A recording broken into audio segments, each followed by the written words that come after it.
Most couples assume the St. Regis and the Conrad and Bora Bora are basically interchangeable. They're not. If you're a child-free couple spending $15,000 to $20,000 on a romantic trip, picking the wrong one won't ruin your vacation, but it might quietly dilute it.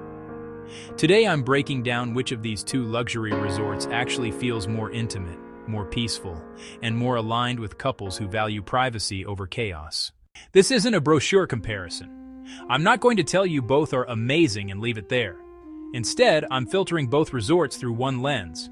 If you're a dual-income, child-free couple looking for romance, quiet, and elevated service, which one actually fits you better? Let's start with the icon. The St. Regis is prestige. It's large villas, it's traditional luxury, it's butler service, it's dramatic Mount Otomanu views that look unreal at sunrise. If you care about space, this place delivers. The overwater villas are among the largest in Bora Bora. You feel like you have room to breathe.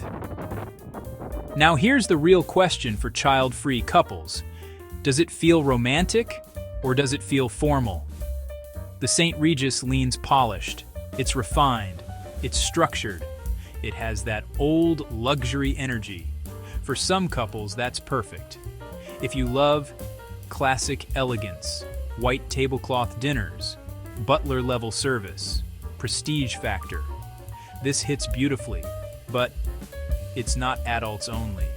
And because it's one of the most famous resorts in Bora Bora, you will see a mix of honeymooners, families, and multi-generational travelers.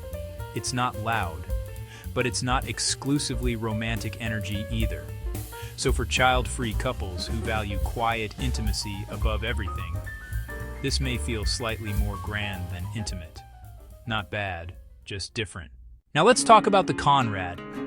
The energy here is noticeably different. More modern, more relaxed, more sunset-focused. The Conrad sits on the side of the island that captures some of the best sunset views in Bora Bora. And that matters for romance.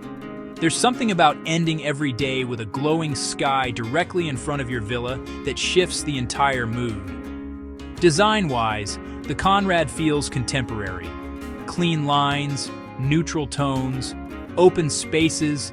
It feels less formal, less legacy luxury, more effortless. Now here's where it gets interesting for child-free couples, because it feels more relaxed and slightly less prestige-driven. The vibe can feel more intimate.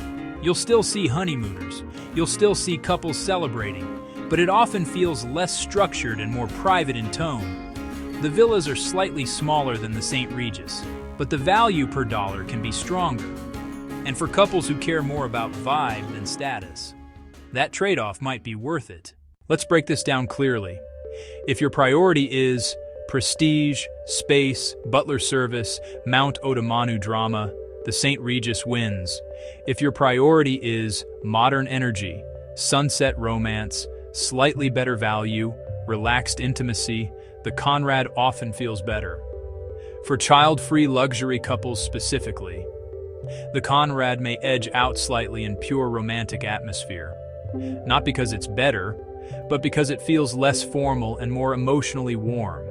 The St. Regis feels iconic. The Conrad feels intimate. That's the difference.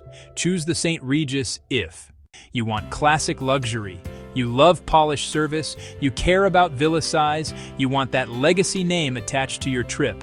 Choose the Conrad if you prioritize sunset views, you prefer modern design, you want romance without stiffness, you care about maximizing value without sacrificing luxury.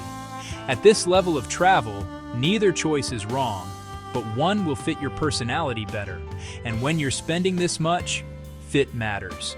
If you're planning a child-free luxury escape and want more breakdowns like this, I'll continue comparing high-end resorts through this exact lens. And if you're ready to price these out, I've linked both resorts below so you can compare availability and rates directly. Because the best luxury decision is the one that matches you.